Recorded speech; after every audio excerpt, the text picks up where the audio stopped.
30 seconds and counting. Astronauts report it feels good. T-minus 25 seconds. 20 seconds and counting. T-minus 15 seconds. Guidance is internal. 12, 11, 10, 9. Ignition sequence starts. 6, 5, 4, 3, 2, 1, 0.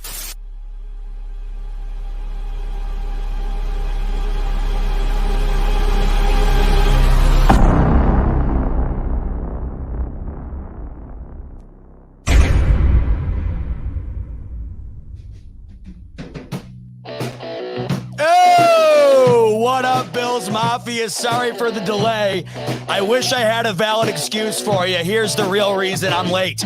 I was just talking to myself for 5 minutes until I realized it's supposed to say live in the top left corner. And as I moved my eyes in that direction and noticed there was nobody watching, I came to the conclusion that the reason nobody was watching is because we were not live. We're live now, and thanks for sticking around. Sorry to keep you waiting. We are live on the Buffalo Fanatics YouTube channel. Smoke break Wednesday night, 8 p.m., and it's great to have you in. It's always something, isn't it? I just bought a brand new computer hoping that all technical difficulties would be eradicated. And sure enough, the first time I queue it up to do a show, I'm talking to myself like I do far too often, but usually not in front of the camera. So good to have you in. Hope I find you doing well. A slow week in the NFL, and they continue to get slower and slower. It's like walking through quicksand anymore, scrounging for NFL content. We're in that weird purgatory type era of the year where you're out of the free agency cycle, you're out of the draft cycle, and you're meandering toward the start of the season. It's the slower part of the year, but that's usually when you get interesting stories that kind of seem more like tabloid-oriented stories, and we have several of those to talk about today. A stacked show for you tonight coming straight out of Rochester. We have plenty of Canadians in the Buffalo Fanatics, plenty of people who live out west from the Buffalo Fanatics, but tonight it's all about the 585, a Rochesterian centered broadcast this evening, and we couldn't do that type of show without the boys themselves from the 585 report of the Buffalo Fanatics, and I'm going to bring them in right now. It's Ryan Sullivan and it's Mitch Broder as I get rid of my banner here. Boys, how you doing? You should have let me know a little bit earlier that I wasn't live. One of you had to have noticed. I honestly didn't notice until you said it. We could have been going for 20 minutes, honestly. No, I'm claiming innocence. I had no idea. I'm going to give you guys the green light because none of us saw the red light that we needed to see in order to know that we were live, but we're here, and it's a pleasure to have you on. The first time that I'm having you boys on, and it's been fun watching you guys get your thing going this year. I mean, a ton of great stuff.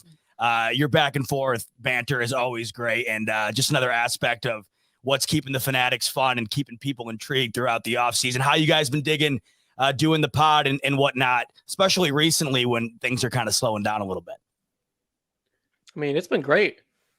I mean, we're having a lot of fun, having a lot of guests on, and I mean, we're definitely learning more and more because for us, we were both very rookies at this at the beginning, but I think we're starting to kind of get in a rhythm now, which has made it a little bit easier for sure. Awesome. Yeah, and I'm new to Fanatics as of the end of last season, and all this stuff has been really new to me, and a lot of it's just been kind of figure it out as you go along. But we've had really fun guests. We did a really great show with Knapp and Casey last week, and I think we keep getting better as we make more and more episodes every Saturday afternoon. You guys had me fooled as far as saying you're rookies. You guys have been killing it. It's been a lot of fun to watch. James coming in. He's always on top of it. James FX90. It's like he's got the dial set to Buffalo Fanatics at all times. James, appreciate you so much. Thanks for always being a fan of ours each and every week. Can't thank you enough. James comes in saying, yo, Z-Bot, glad to see you again. this Bills team will be going down in history as the greatest defense ever. 85 Bears who? Records will be set. A bold take coming in from James off the bat. Very bold based on what we saw out of last year's Bills defense. Maybe you'd make that argument in previous Sean McDermott's defense. But James clearly feeling confident with the Bills draft picks and addressing the defensive end position. I actually haven't gotten a chance to talk to you boys about the draft since it happened. So before we get into today's topics, I just want to go between both you guys here and get your thoughts on what the Bills did in the draft and how you felt about it. I think this draft was about finding a way to capitalize in the future and capitalizing now. And I kind of put it in this context. When the Bills drafted Deion Dawkins in the second round, Cordy Glenn was in the middle of a massive contract. We didn't know as fans that we were going to need a new left tackle that soon, but Cordy Glenn goes down, Deion Dawkins step up. We have a new franchise left tackle. Deep edge rusher and tackle are premium positions in this league. The Bills decided they were going to stack up on premium positions, on tackles and on edge rushers, and it's now been 3 drafts. They've gone 4 defensive linemen in the first 2 rounds. So you see what he values, and if it works out and Ed takes a step up and Rousseau can get to his ceiling, I think that you're going to have a really scary rotation of defensive players and a really set of strong offensive linemen in front of what's going to be a $40 million quarterback. I mean, yeah, I know it's a cliche, but it's a cliche for a reason. I mean, you win in the trenches when it comes to football. So I have no problem when the Bills went heavy up front. I just think that you can never have enough edge rushers. You can never have enough offensive line depth. So although as fans, we were looking at, CB2 and, running back. But at the end of the day, I mean, if you can't control the line of scrimmage, it's hard to win in the NFL. So the fact that the Bills went heavily up front, I was totally, happy with the draft. I think that it was all in all a pretty smart draft by Brandon Beane. So yeah, I was totally cool with it. Agreed. I think the areas that needed to be addressed were addressed, obviously, and they can be viewed as future long-term project style picks. But when you are a team that is as good as the Buffalo Bills are, that's kind of the direction you usually go in, especially at positions where you need improvement. It's not going to always be done right away. You have to bring in, young talent who has to prove that they're worthy of earning the spot. We've seen plenty of guys do that throughout the last few years for the Bills and ultimately become, their best players on the roster. So that's the approach Brandon Beane has taken the last few years. He continues to do it in 2021, and it's real intriguing to see what winds up happening at that edge position, because we've said this a million times, but it just really feels like the one spot that the Bills really needed to address, the one spot that the Bills need to elevate in order to get from championship contender to Super Bowl contender. So they address it back to back, which obviously was the biggest shock. I don't think anybody saw that coming, but I agree with you boys. I mean, it was a draft where I think the stones that needed to be turned were, and it'll be intriguing to see how it all plans out. So let's get into what's been going down the last week. As I mentioned in the intro here, a slow week. I mean, if you're looking to have a plethora of content to dive into, this past week was definitely not the week for it. But we did have a few tidbits, you could say, that wound up stealing the spotlight within the NFL. One within the Bills community that I think might have gone a bit unnoticed, maybe more unnoticed than it should have, but this really stood out to me. So let's dive into it. The Bills OTAs obviously started this past week, and you can talk about, this and that when it comes to OTAs. There's a million different storylines. Obviously, me and Ryan were talking off air. It's like, oh, who so-and-so didn't show up. Diggs didn't show up. What's going on? We get it. I mean, there's not much to really read into there. What is a topic that I'd love to read into is what I'm about to show right here. And that, of course, is Josh Allen rocking the visor, boys. This look is, you think Josh Allen looks good in shorts. He looks twice as good in a visor. Initial thoughts on seeing Allen with the Oakley shades on the helmet. I mean, I thought it looked great. I know he said that he doesn't wear in the games. He wears it in practice because it makes it harder to see. So, it makes it easier in the game time. But And I can respect it, but man, he looks so sick with that thing on, man. I kind of wish deep down he kept it on, but if wearing no visor means more wins, then I guess I'll support that. But yeah, he looks real filthy with that visor on, man. I mean, Josh is a guy that you wouldn't know. I feel like he does such a good job in interviews of kind of not masking, but kind of hiding his sense of humor and hiding his personality.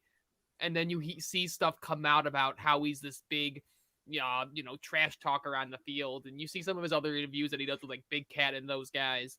And man, he seems like a guy that you'd really want to go out and have a beer with. And, he's got a sense of style, obviously, with that, even if he doesn't play with it.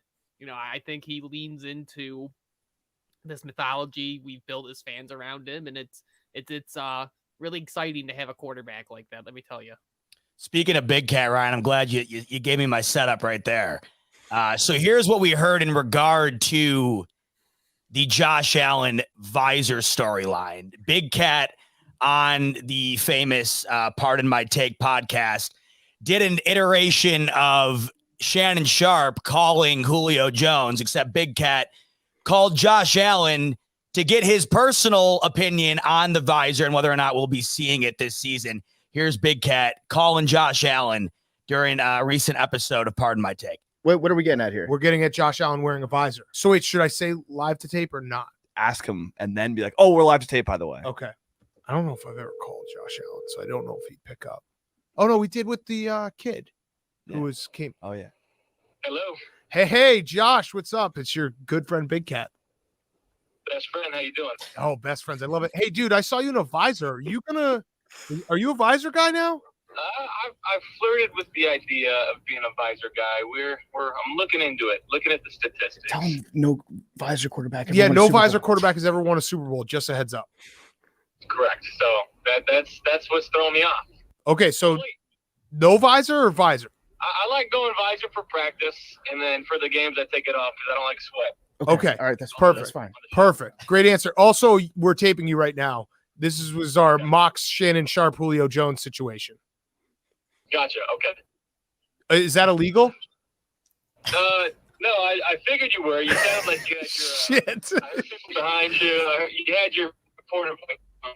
Yeah, it was my professional podcasting voice.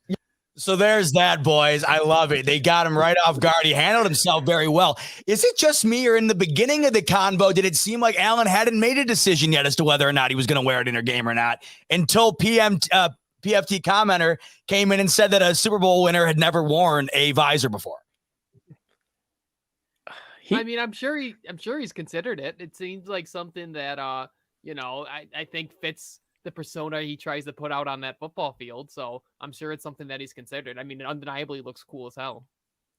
Right, and I'm pretty sure he actually wore a visor for some time at Wisconsin, Wyoming, excuse me, if I'm not mistaken. So he has done it before, but it's been some time now. So, but he did, I think he did think about it for a minute, maybe. John DeMarchi coming in. Appreciate you, John. He says, coming in late, apologies. All good, John. You're here now. That's all that matters.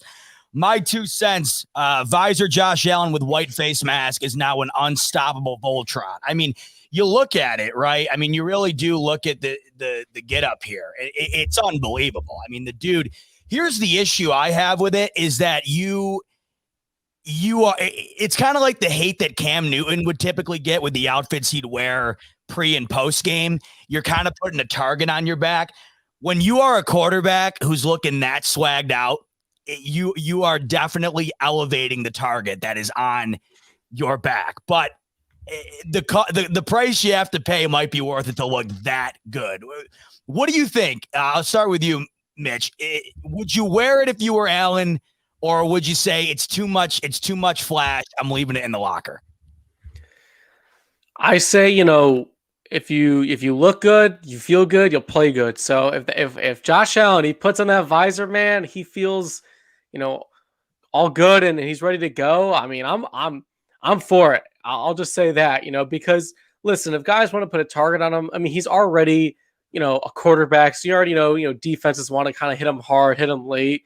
And he's a big guy. So, he doesn't shy away from contact anyways. So if he wants to wear the visor, I say wear the visor. I have horrendous eyesight even with my contacts in, so I can't imagine it makes it that much easier to see receivers. So practice seems cool. I think he's equated it to like hitting with one of the batting donuts makes it a little bit harder in practice, but I don't know. I wouldn't trust myself with that in a game. Real power move, though, if he really is just wearing it to make things that much harder on him. I mean, that is, you love hearing that. I mean, if he's just wearing it in practice simply to make things more difficult, I'm here for it. But what I would love to see is at least one game where Allen comes out with that thing on, because I'm mesmerized. Seriously, it looks like a painting that I want on my wall. I mean, look at him; it looks like a superhero. The thing's gorgeous. So we'll see if it winds up coming to fruition. But definitely something that caught my eye this week from one Bills drive. So OTAs have kicked off, boys. I don't look too much into them, obviously, and I don't think many people should. There's a list of players that did not wind up reporting to OTAs, and I have them up here. So the list of included players that did not show up were Emmanuel Sanders, Star Latule, Stephon Diggs did not report either. Vernon Butler, Mario Addison, Jerry Hughes, Devin Singletary, Tywan Jones. Your thoughts or opinions, if you had to give them to somebody who says, what does that mean? What does that mean if they did not show up this week? What is your response to that? I think it can mean any number of things. I think for dudes like Jerry Hughes and Emmanuel Sanders, they know their body. They've been playing this game for a long time. They know what it takes to get them ready for the season. So 3 days in May isn't really going to do a whole lot for them. I'm sure they have access to the playbook so they can go through all the install stuff. I'm sure some guys want to spend more time with their family. I know Jerry's got 3 or 4 pretty active kids. I don't know what their other situations are. So, I think guys have a multitude of reasons that, it's at the end of the day, it's voluntary and it can't be held against them. It's in their union contract. So, I don't think there's too much to look into, even with Diggs. Like, I'm sure, I believe that I think this organization has earned the benefit of the doubt to know where their players are at in the off season, knowing that players will come in shape when the time comes for mandatory minicamp in June. Yeah, I agree. I mean, for most of these guys, it wasn't that surprising to me because a lot of guys on this list are amongst the oldest players on the Bills. And, like Ryan said, these guys know their body. And at the end of the day, like a guy like Stephon Diggs, right? I mean, we've been seeing on his Instagram story how hard he's been working. There are all those pictures of Singletary, looking like a totally different player. I mean, the way, how shredded he is. So, honestly, like I wouldn't put too much stock into it because, like Ryan said, I mean, these are voluntary at the end of the day. And as long as these guys are coming in shape when they return for minicamp, there's really nothing I think to really worry about. Totally agree. And that's ultimately, I mean, look right here. And that's the answer you give to anybody who tries to look into this and say, oh, like, what's the deal? It's not mandatory. All of these guys will be at the minicamp from June 15th to the 17th. The Bills are one of the only teams in the entire NFL who have a massive financial incentive to show up to off-season programs. So you will see these guys at the facility when the time comes. So right now, not anything to read into. And as you mentioned, Mitch, and it's a good point, a lot of these guys you see on this list down here are some of the older members of the Bills team. So that's a big point. I mean, you earn the right to kind of push away these voluntary practices. You've been there, you've done that. You don't have much to prove at this point as you're, coming towards the latter end of your career. So that's ultimately what you take from this. You don't look at it and think it's of any concern. So we won't know more, obviously, about what the Bills really have going on heading into the next season until those mini camps get underway. But it's cool to see that the boys are back out on the field slinging the ball around. So outside of the Bills this week, guys, there wasn't much. There was plenty of I said tabloid style topics earlier, and that's that's exactly how I feel. It feels like it feels clickbaity ish. It feels I don't know. It kind of feels like a story, obviously, that would be a headliner when there's nothing else to talk about. And there really is nothing else to talk about. Shannon Sharpe on the famous undisputed FS1 show with everybody's favorite Skip Bayless has Julio Jones queued up on his cell phone, calls him mid-show, and essentially asks him point blank what his plans are, whether he's going to stay in Atlanta or not, whether he's going to leave, go to the Cowboys perhaps. If you haven't seen it yet, here's the clip, and I'm really looking forward to seeing what your guys' thoughts are on the whole thing, because there's a lot to dissect here. You watching, Julio? I really hope he answers here. Julio, have the guts to pick up the phone. What's happening? Yeah. All right. Julio. Hold on. Let me put you on.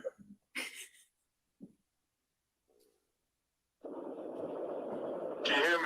I got you. This is your favorite uncle. What's going on, bro? Man, nothing much. About to go meet up with my brother. What's happening with you? Man, look.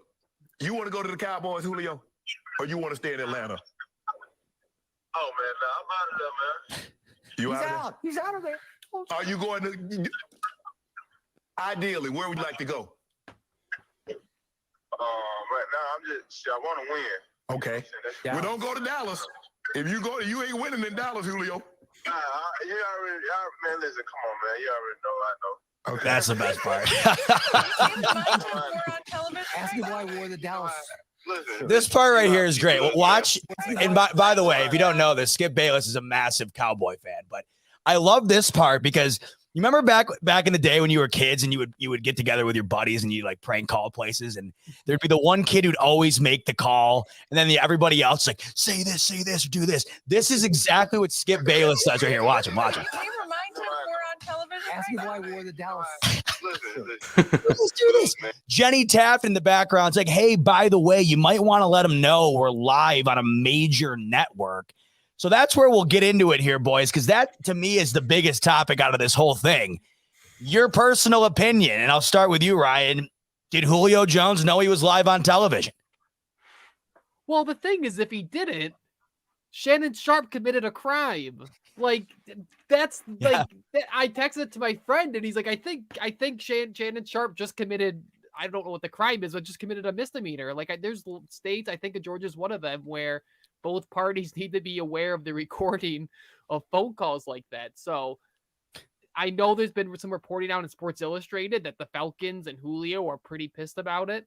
And, talks about Fox getting some of their Falcons rights to cover the Falcons taken away. And, it seems like some of the reporting that's being done that, this wasn't something that was planned by at least Julio Jones, at least not to this extent. Right. As someone who, at school, I've been kind of studying, like reporting a little bit in media. And like Ryan said, I mean, there are states where, right, you have to tell the person that you are recording them. It has to be a two-party consent.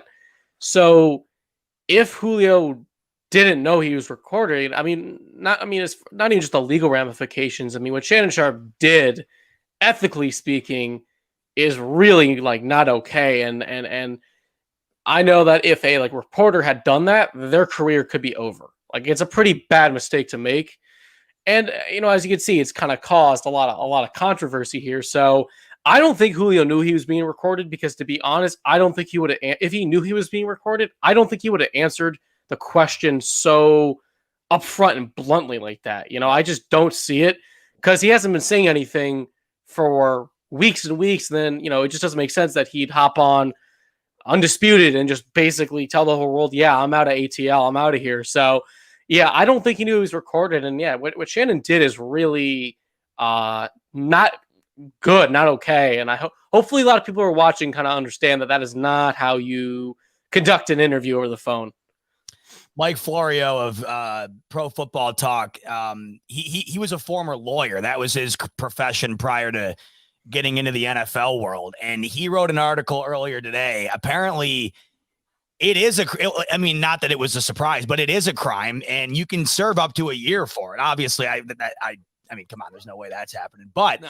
I mean, I can't think of any other circumstance like it. I mean, you are live on, it's not like you're on a local radio or something like that. I mean, we're talking about one of the biggest sports shows in the world, no question.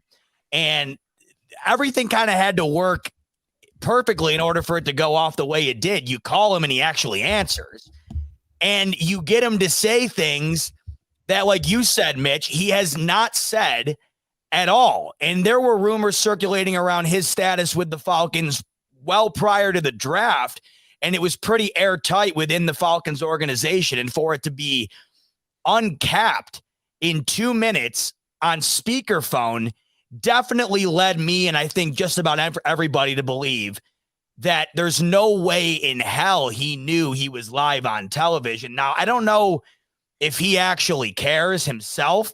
If I'm the Falcons, though, I'm pissed because the cat's out of the bag now. There's no leverage anymore. You can't say you're keeping him because he's not staying. And he's at the point in his career where he'll just probably walk before he winds up sitting around. And the leverage that the Falcons could have had prior to this, if any, is completely gone. I know that they were looking for a first in hopes to get a second. Nothing had come across the table up until this point. You're lucky you see anything close to that, knowing that he wants out. So, yeah, I mean, not to get all serious about something that I don't think everybody's taking seriously, but if I'm in the Atlantic Falcons organization, this is a very serious thing to me, because I just watched my star wide receiver. He humiliated the Atlanta Falcons. And he I mean, hilariously humiliated in a backhanded way the Dallas Cowboys. No, absolutely. And like you said, I mean, the Falcons lost all leverage possible in the situation, because now everyone knows the chances of Julio Jones playing for the Atlanta Falcons ever again is zero.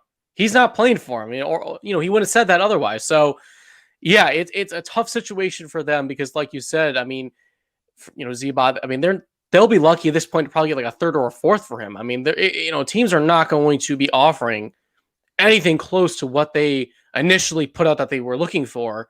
So, yeah, it's a tough position for the Falcons. And honestly, for Julio Jones, it's kind of a tough position, because this is not great PR for him.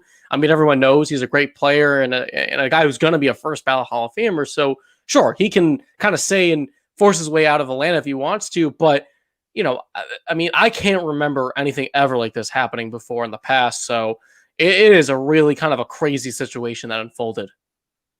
And it's going to come down to the fact, too, that, he put himself in this situation. I mean, well, Shannon put him in this situation, but, he says he wants to go somewhere to win. But to my knowledge, he doesn't have a no trade clause. So it's going to end up having to be a team, unless a team convinces Atlanta to eat some more of that salary before he leaves. He's going to end up getting passed off to, at best, a middling team that's got some cap space. But, you look at the teams that are really in their window this year: KC, Buffalo, Baltimore, Tennessee. I saw Bobby put in the chat, like, they don't have worlds and worlds of cap space, and a lot of them also have expensive quarterback contracts coming up. So it's the suitors that he might want to go to. The Falcons are not going to get what they want in return for him. The Kingpin coming in saying, I think it was scripted. Sharp would know it's career suicide to put Julio on blast without him knowing. Here's where I disagree, Pierre. Shannon Sharp is not Adam Schefter. If Adam Schefter did this, that's career suicide.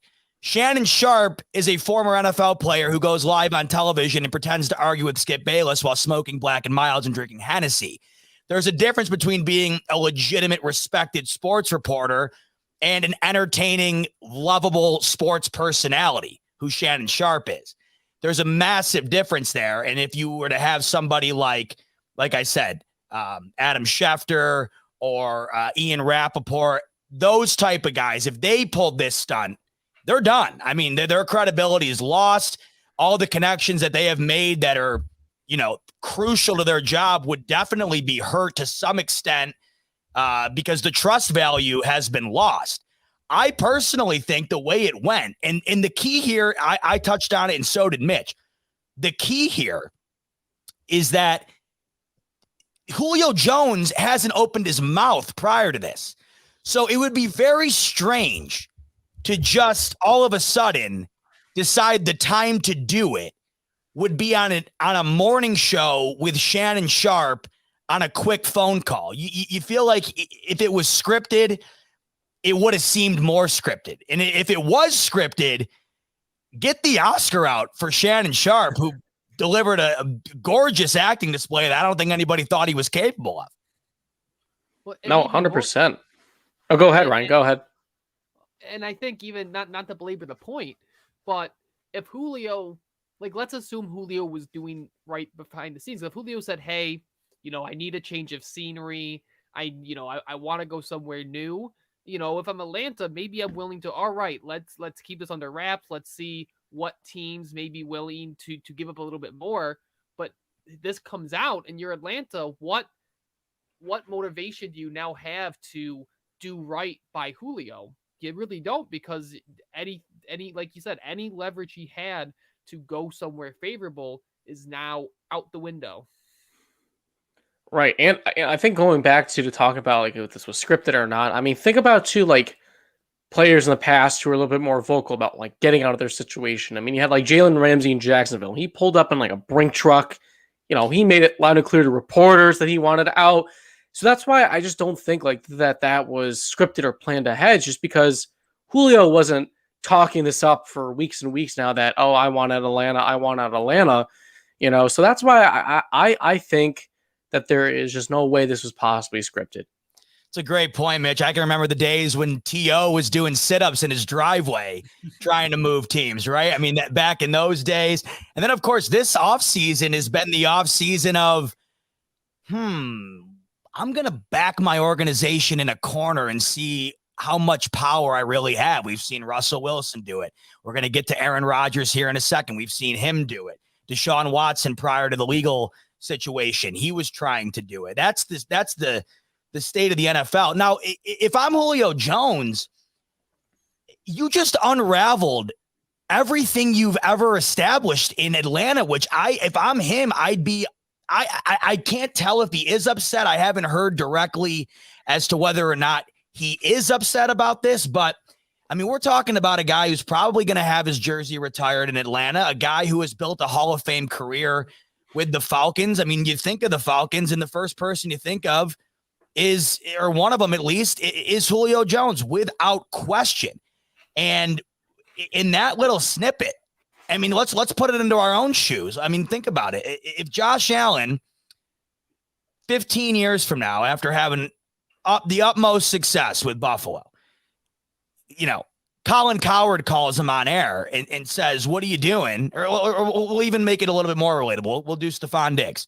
Say he just continues to dominate with the Bills over the next several years, and this same exact situation happens in Buffalo.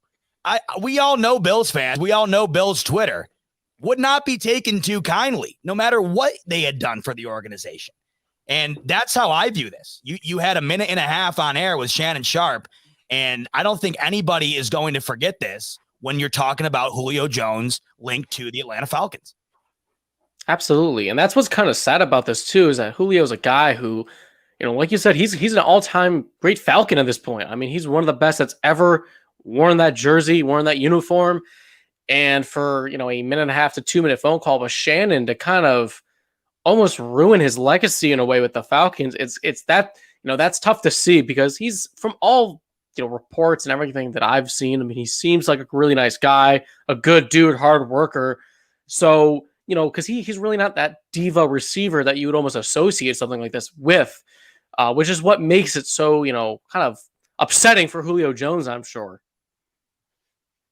And that's what I like about Julio Jones. He's always been one of the best wide receivers in the league. To be honest, hearing him on Undisputed is one of the first time I've heard him talk. I mean, that's just the kind of guy he is, and I respect that out of a position that has almost none of those guys when it comes to the top level of the talent. I mean, those are the guys in the NFL who often are the loudest.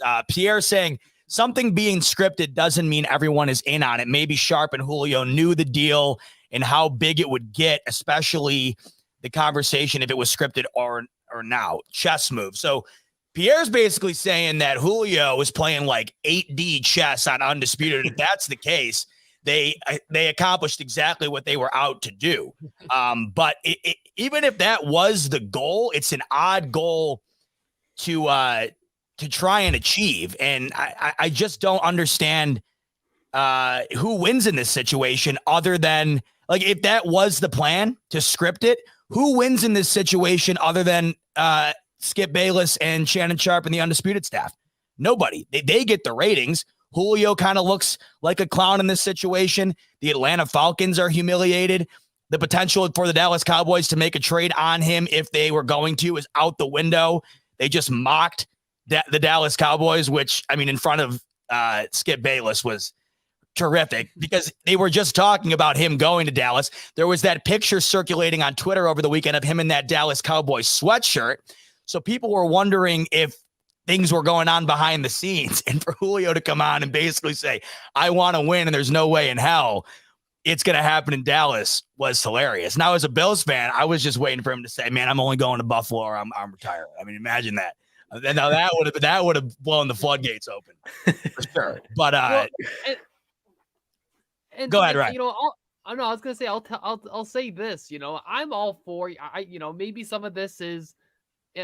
I'll give Pierre that maybe NFL media is seeing how much the sport, like that I have on my other TV here, the NBA, can get off-season headlines by just all this drama and reporting and tweets and stuff where players take this power and force their organizational hand. So I'll give him, maybe there is some of that, who players are seeing that in other sports, players can hold power over owners, over coaches, over what used to never happen in the NFL. So maybe there is a little bit of that it's just, if it is scripted, I would just go, I think it's more the fact that I think he's just, taking the NBA route of stuff where it's, I don't even care where I go. I just want out of city team X, And we've seen that. I mean, the NBA style has trickled into the NFL tremendously over the last few years. I mean, it really started.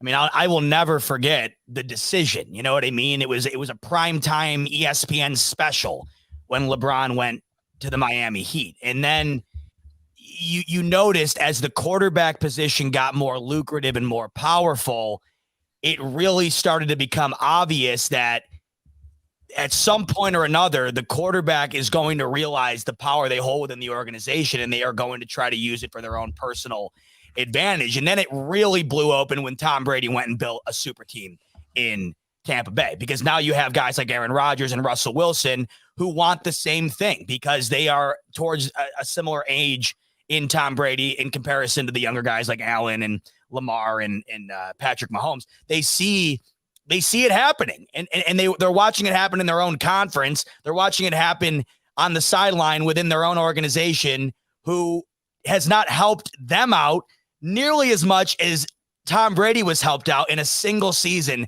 with a brand new organization. To Pierre's point, which if it was scripted, the reason it would make, I seriously don't think it was, but the reason you can make the argument is because nowadays, this is how news works anymore, especially in the entertainment business. And we all know that sports is a branch of that. Sports is a branch of the entertainment industry. This is how things sell nowadays. This is how the storylines break. It's not some, sit down with Diane Sawyer. It's stuff like this. And this is how things make the circles. And I mean, how much, for better or for worse, the cliche, there's no such thing as bad publicity. How many clicks has FS1 gotten over the weekend? Millions. So whether or not, they get a slap on the wrist or they lose a couple Falcons games, I bet you they'll take that punishment after all of the video views and notoriety they've gotten over the weekend here. Well, how many people do you think turned into I don't even know what their show, Undisputed? How many people do you think turned into Undisputed the day after that, or 2 days after that, just to see what Shannon was going to say about it? The other key point to note here is that I was listening to Dan Patrick. They reached out for the clip they were not given it by Fox Sports.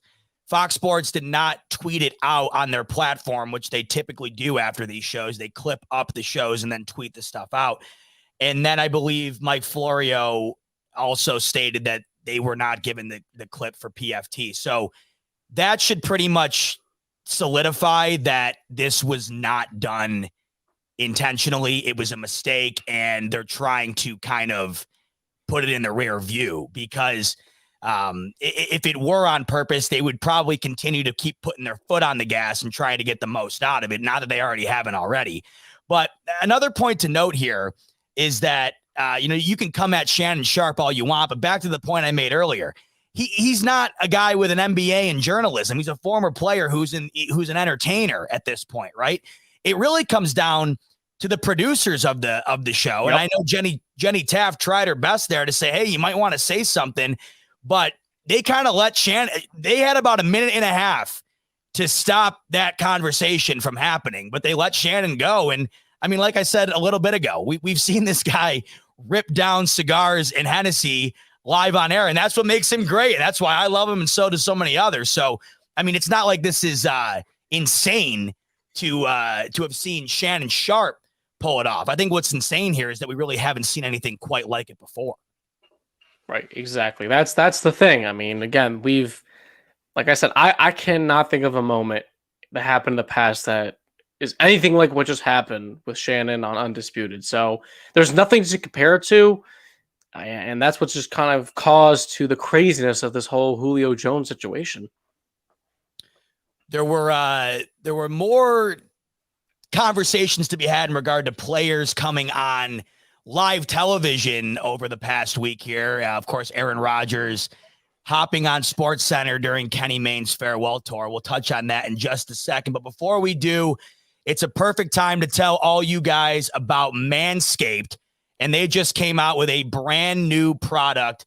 Didn't need to be upgraded, but they decided to upgrade it anyways. And that, of course, is their best-selling men's grooming product, the lawnmower. They just came out with the Lawnmower 4.0, and this thing is the Ferrari of men's grooming products.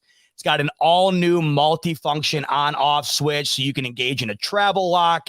So if you like to travel with it, which of course you will, if you're going on business or on vacation, you want to keep up with men's grooming as we should. Maybe I should be doing it more than I already am. You can bring it with you, which is always great. Gives you the ability to turn on a 400-watt LED spotlight. So if you're really trying to take care of your business late at night in the middle of the dark, Manscaped's got you covered with the new lawnmower. And you can't forget, and guys, this is the coolest feature. This is how you know we're living in the future. Just when you think you can only charge your phone and stuff wirelessly, you can now charge your freaking men's grooming products wirelessly. The Lawnmower 4.0 has a new wireless charging system that uses electromagnetic induction, which can help the battery last longer too. So this thing is awesome. I'm a sucker for things that have like high tech when maybe they don't even need it. I didn't think that my trimmer needed wireless technology. Now that it's out, I think that I have to get my hands on it. So you can go get your hands on it by hopping over to manscaped.com, and you will get a discount when you enter the promo code Fanatics at checkout. So make sure to head over to manscaped.com, put in the code Fanatics, get a discount, and get your hands on the Lawnmower 4.0. So as I was getting into, boys, Kenny Mayne, a cap casualty, as he called it, from ESPN, he's getting laid off. And isn't it sad to watch all the guys we grew up with on ESPN? None of them are there. I mean, my favorite all time is Neil Everett, and he's still there, which is great. But you think about the cornerstones of ESPN while we were growing up, there ain't many left. And Kenny Mayne is one of the last ones to see the exit, which is sad because I love Kenny Mayne, but I'm sure he'll move on to do some great things outside of ESPN. But on his farewell tour, he got Aaron Rodgers to come on, which is easier said than done lately because Aaron Rodgers has been front and center within the NFL news cycle for the last, you name it, couple of months. Nobody knows what's going on with Aaron Rodgers, and he hasn't given anybody a clear-cut definitive answer as to what is going on. Everybody's just kind of speculating. The only thing anybody knew was that he wants to host Jeopardy full time someday. Other than that, no one really knows what his real thoughts are. But the rumor, of course, circulating is that he wants out of Green Bay, and he has a torn relationship with the front office. So Kenny Mayne, on his farewell episode of SportsCenter, had Aaron Rodgers on, who seemed to be a big fan of Kenny's, and that's why he joined. Kenny flat out asked, what's going on between you and the Packers? And this is what Aaron Rodgers had to say. He said, quote, "With my situation, look, it's never been about the draft picking Jordan Love, of course. I love Jordan. He's a great kid. We've had a lot of fun to work together. Love the coaching staff, love my teammates, love the fan base in Green Bay. An incredible 16 years. It's just kind of about a philosophy and maybe forgetting that it is about the people that make the thing go. It's about character. It's about culture. It's about doing things the right way." He'd also go on to say that he felt as though he threw a wrench into the Green Bay Packers' plans by winning the MVP. In lesser words, he was essentially saying, I believe the plan was to move on from me ASAP and get Jordan Love into the starting spot. Little did the organization within Green Bay know I was going to wind up being the best quarterback in the league last year. Guys, where do you stand right now with Aaron Rodgers and the Packers? Whose side are you on, if any? And what do you think winds up happening here as we move closer to the season? I mean, it's not that the season's tomorrow, but it's not like it's, next year. June's next week. And before you know it, it's going to be week 1. And the big question right now on everybody's mind, no matter who you're a fan of, is where the hell is Aaron Rodgers going to be playing in 2021? I have personally always been on Aaron Rodgers' side for this whole dispute because, as we've seen with the Chiefs, with the Bills, and now with Lamar this season, with Kyler Murray, it's got to be so infuriating to be Aaron Rodgers, a guy who is a first ballot Hall of Famer. He's been arguably, other than Tom Brady, probably the best quarterback of his generation. And to see all these young quarterbacks, these young teams giving their quarterbacks just all the weapons possible to succeed, and the Packers just continually just draft DBs and linebackers and then Jordan Love. That just has to be so frustrating to never get any help. And I personally do not blame Aaron Rodgers for how he feels because, again, at this point in his career, he's earned the right to voice his frustrations. I mean, if he can't, who can? And I think on top of that, to see Tom Brady go to Tampa and then just get, Antonio Brown and all these guys, just even later in the training camp, like I said, I think the Packers general manager, I think his name is Brian Gutekunst, if I'm saying his name right. Yeah. I know he's got kind of a tough last name to say. I mean, he's the one that's kind of, and it's not, again, not just the Jordan Love pick, it's just the years of just not drafting for Rodgers, I think, that has really caused the situation just to keep on simmering for a couple years now, and now it's kind of hit its boiling point. Yeah, me and Mitch have very similar sensibilities when it comes to football, I think, because, all Aaron Rodgers wanted was another wide receiver. That's all he wanted. And you went in, you drafted Jordan Love and then a fat running back in the second round. He doesn't ask for much. And you still, they play active defense against his success. And let's say, and I don't think it's even Jordan Love, just drafting Jordan Love that's the issue. It's the fact that he wasn't consulted on it. You want to start planning for the future, fine. But for a guy that's given 16 years to your organization and won you a Super Bowl, you at least owe him the sit down and say, hey, we really like Jordan Love. We're going to draft him. It's going to be a year or two, but this is our plan. And then when we're ready to move him, let's have a discussion about where you want to go. He's owed that. He's put 16 years in Green Bay. And I think the way, and I think that's where I've read a couple people say that, where I think sometimes an organization like Green Bay is uniquely at a disadvantage by the fact they don't have an owner. Yeah. Because maybe if they had one guy who was running that, they would have had this, look past the business of it and said, hey, I know where he's getting old. I know that there's some good quarterbacks in this draft, but let's give him some more time. And I think Aaron Rodgers has every right to be upset with the way that organization has treated him in the last few years. I'm going to back it up a little bit here. John DeMarkey coming in again. He wants Shannon Sharpe to call Eichel and Reinhardt and see what's up there within the Sabres organization. That would be funny. Don't know if it would get as many clicks as the Julio thing did, but I'm sure Sabres fans would appreciate that. Appreciate you, John. Thanks for the super chat. And then Truth Two Hearts. Sorry for missing this one a little bit earlier.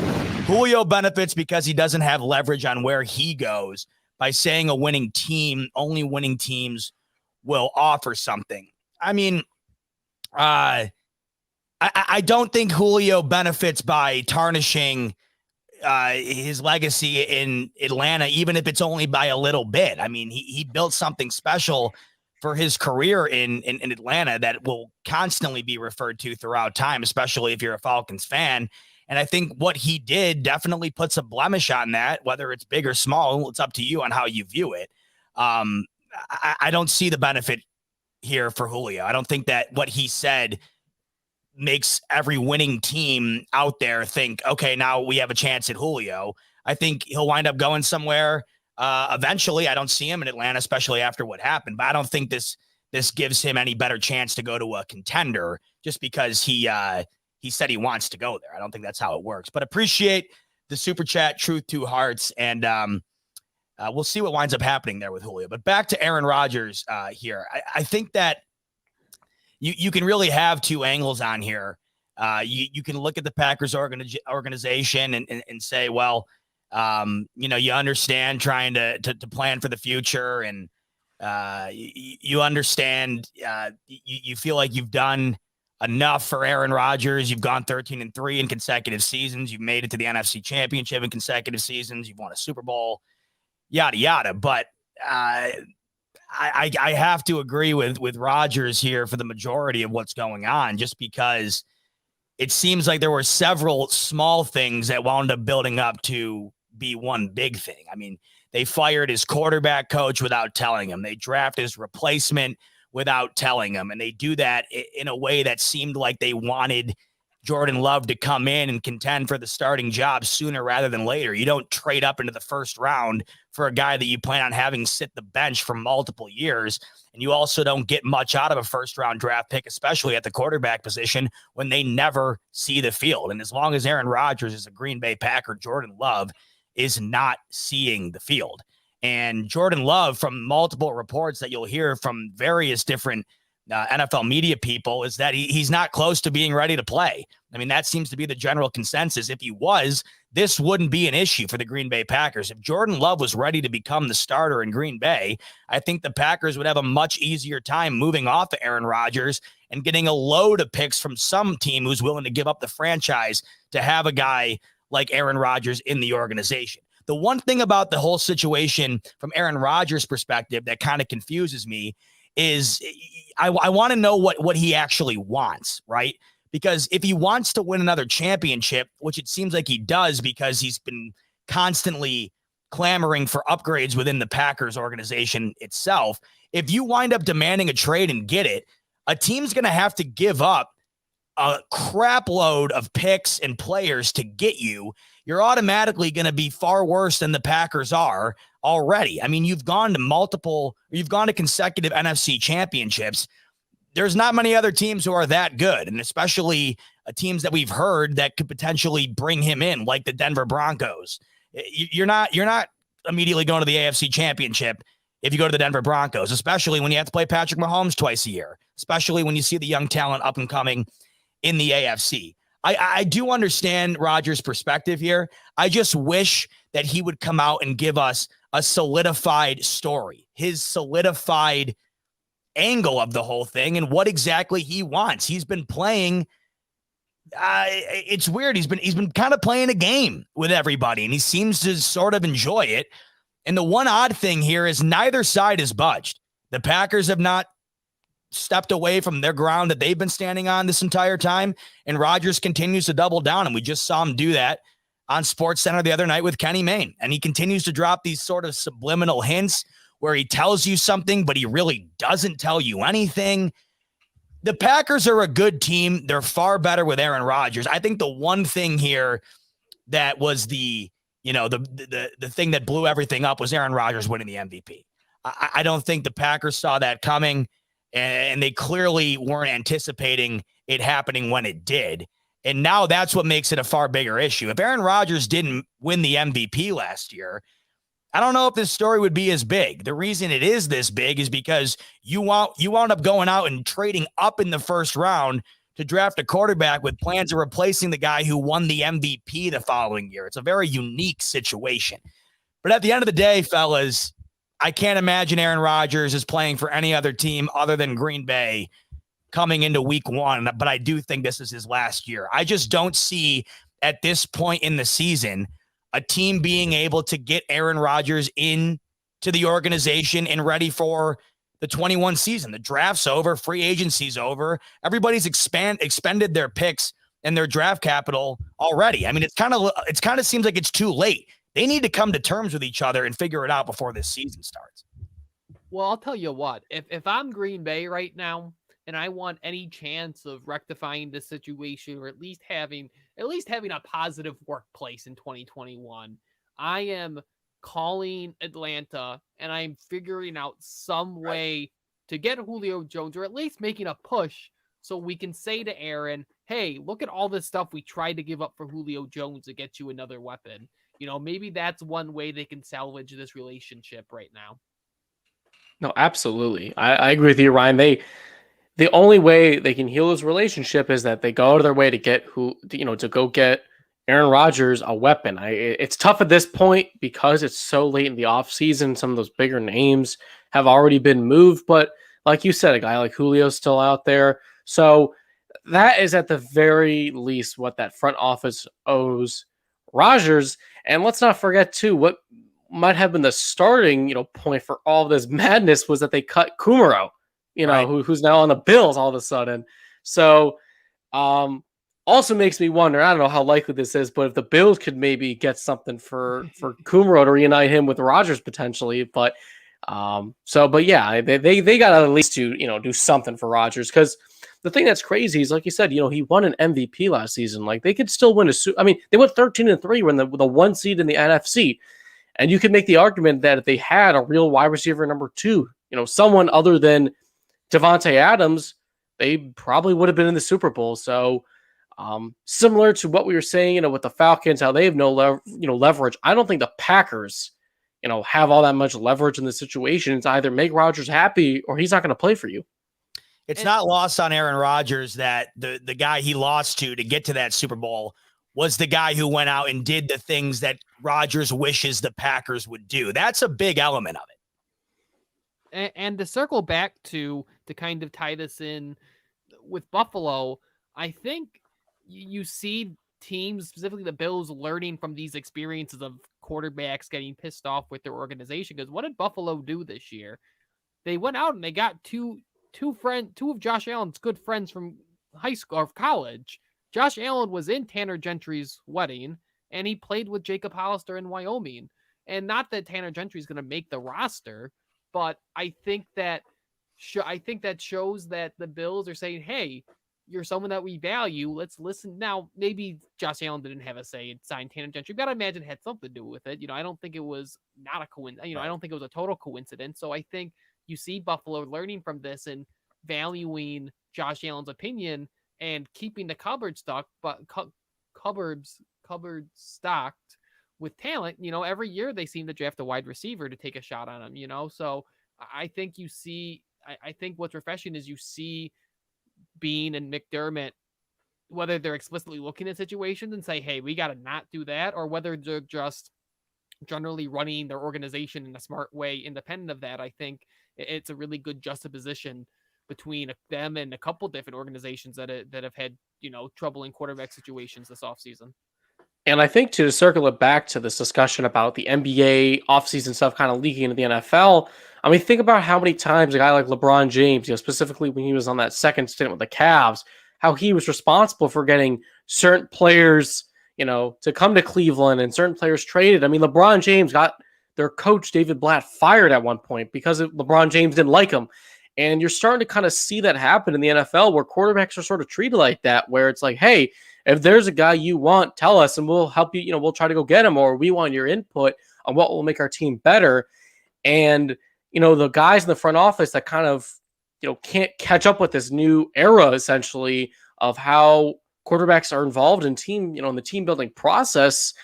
If you got a guy like Aaron Rodgers, then he'll just kind of leave you in the dust. So I just think that is definitely something, like you said, Ryan, that we're seeing with, with Josh Allen, for example. I mean, they even said it, Brandon Beane, I think his first offseason press conference, that like Josh Allen has been, included in some of their conversations about what they want to do this offseason. So it's, that is definitely something that I'm sure Aaron Rodgers wishes he had that, ability to do so with the Packers. Which is remarkable because Josh Allen's heading into his 4th year and Aaron Rodgers has been with the Packers for over 3 times that period of time. And you look at what Josh Allen has done each year, he's gotten better as wide receivers have been added to the depth chart. You look at what he had year 1, not much. Year 2, it got better. So did Josh Allen. Year 3, he became one of the best wide receiver cores in the league. They make it to the AFC Championship. I mean, Aaron Rodgers is a smart dude.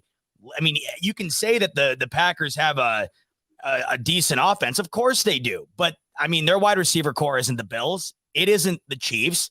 It isn't the Tampa Bay Buccaneers. And those happen to be the 3 other teams that were in championship weekend. I just think that Aaron Rodgers wants the Packers to do something to make him believe that they still believe in him for the foreseeable future. Extend his contract. Try and work something out for Julio Jones, even though you don't have any cap room. I mean, do something to prove to the guy who has been your franchise for a decade and a half. Prove to the guy that, you're not done on him and treat him right. I mean, organizations can only be so lucky to have a guy like Aaron Rodgers. And look what the Packers have had throughout their organization. They've had 3 of those type of guys, Bart Starr, Brett Favre, and Aaron Rodgers. And the transition from Favre to Aaron Rodgers was seamless. And you know how hard that is to do in the NFL? Look at what happened after Jim Kelly left, right? It took until 2018 to find that guy. It's not easy. So treat the guys who come into your organization and become that guy like they are that guy, like they are deserving of more than perhaps any other player in the league would be deserving of. So, we'll see what happens. At the end of the day, though, fellas, I just can't imagine that Aaron Rodgers winds up anywhere else prior to this season. To me, it just seems like that window has kind of closed. But I think when there's a full offseason to address things next year, I think Aaron Rodgers winds up moving on from the Green Bay Packers. Now, let me ask you this. If you're Atlanta, if now all the cap stuff notwithstanding, that's got to get figured out. But if you're Atlanta and Green Bay calls up and maybe you wait and you see Jordan Love playing some preseason games here. If you're Atlanta and they call and they offer Jordan Love for Julio Jones, plus it wouldn't be straight up, you'd have to figure out other stuff with it. I think, is that something you're willing, is that a play that you're willing to make if you're either one of those teams? I think it makes the Packers look terrible if they do that. And it literally, it crowns Aaron Rodgers as the all-time king. I mean, because not only do you go out and win the MVP and back the Packers into the corner, but you get them to trade the guy that they thought was going to replace you just to make you happy, to get you a weapon that you've been demanding for. I mean, it would be the hell of a storyline, that's for sure. But if you're the Falcons, you probably do it. Look at the Patriots and Jimmy Garoppolo. Remember, Belichick and Brady had the feud, and Kraft came in and said, "Hey, he can stay as long as he wants," and they shipped out Jimmy Garoppolo. So it'd be a kind of similar situation. It would be. That would be a hell of a storyline. I've heard some people toss that around. I'd love to see it. The thing is, though, you got to wonder what the fate for Jordan Love is in all of this, right? If Aaron Rodgers does wind up hanging around a few more years, what happens to Jordan Love? He could wind up being a whole story in himself as a guy who was drafted in the first round and never winds up seeing the field anywhere. It's a very odd circumstance. You don't see it quite that often. All right, fellas, we are just over an hour now. We'll get to wrapping it up, but before we do, Ryan, you are the king on Twitter of the power rankings, the hierarchy. before I let you go on this one, I'd be an idiot to not get at least one out of you before we sign off. One that came to my mind that I find oftentimes is controversial that I wanted to get your take on, and I'm not sure if you've done it yet or not. I want you to give me the power rankings on Starburst flavors. Oh, Starburst flavors. Okay. I never done one. I got a hot take on mine right. that nobody agrees with. What are the colors? I got to remember the colors. So you got to go, what's the darkest red? Is that cherry? See, the thing with the Starburst is, I think that's kind of like the flavors are up for your interpretation, but I think it is cherry. So this is like Gatorade rules. We're calling them the colors then. Go ahead and call them. Yes, exactly. Because nobody knows what any of the Gatorade tastes like. That's a good point. Yeah.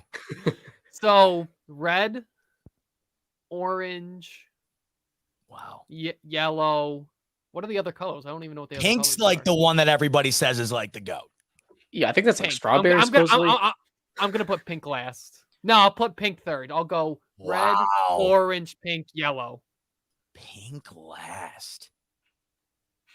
Mitch, your thoughts? I would have had pink a little higher than that. I think. I don't know if I think I would have. I think I would have put maybe orange last. Me too. Totally agree. Orange is dead last for me. Number one for me, which is usually dead last for most people, it's yellow. People think I'm nuts for thinking yellow is the best. It's always been my favorite. Pink two. I'll put the red third because I don't know what it is. I do like it. I think the orange, I don't like the orange. If I'm the guy, if you look at the bowl of Starburst, the orange are just sitting around. But I figured Ryan would have an unorthodox take on it, and he didn't disappoint. Pink was not towards the top. And I figured he would try to be controversial. And he was, as he usually is. Boys, this was a lot of fun, over an hour. And you know it's fun when it felt like 15 minutes. We made the most out of a week in the NFL that was rather slow, but thanks to Shannon Shape, Julio Jones, and Josh Allen's visor, we were able to keep the round table going pretty seamlessly. So thanks for hopping on. What do you guys got going on this week and next week on the 585 report? This week we are tomorrow when we record, we drop every Saturday around 2:00. Tomorrow we're going to be talking about Super Bowl windows and if they're real and what they are, stuff like that. We'll have some guests coming up down the line from BF and outside BF. Am I missing anything, Mitch? Not at all. Yeah, just we appreciate the support. We appreciate you guys listening to us, and that's I think all we got. Love that, guys. Ryan Sullivan, Mitch Broder, they are the 585 report on Buffalo Fanatics, and it's every Saturday you guys record. You said correct? So we drop every Saturday too. Yep, drop every Saturday. Perfect. So drop Saturday, which is great because, on the weekend, you're just hanging out and you can listen to these boys recap the week. It's a perfect time to do it. And they have been killing it this offseason, so make sure to check them out. Before we let you go, I got to remind you one more time, Manscaped. If I've said it once, I'm going to say it twice because it's that good. Manscaped Lawnmower 4.0, not 4.0. 4.0, the 3.0 was good. The Lawnmower 4.0 is great. Like I talked about a little bit earlier, it's got that lighting technology so you can shave in the dark. It's travel safe, so you can travel, lock it up, throw it in your carry-on. You're off to the races with the Lawnmower 4.0, and you can customize your trim length, something I didn't get into a little bit earlier, but it's a cool feature that the Lawnmower 4.0 has. Guard lengths with sizes 1 through 4 to fit all your trimming needs. And it's got a cool hot foil stamped black chrome Manscaped logo to go along with that cool wireless charging technology this thing has. The more I talk about it, the more I want it, and you should go get one if you're in the market for men's grooming products. Head over to manscaped.com. Throw the Lawnmower 4.0 in your cart and use the code Fanatics to get our special discount for checking out. We're checking out on this one, and we really appreciate you joining us on a Wednesday night. We'll be back with you next week, and as the boys from the 585 report mentioned, they drop Saturday, so make sure to check them out as well. Thanks so much again. Be safe, stay healthy, and as always, go Bills!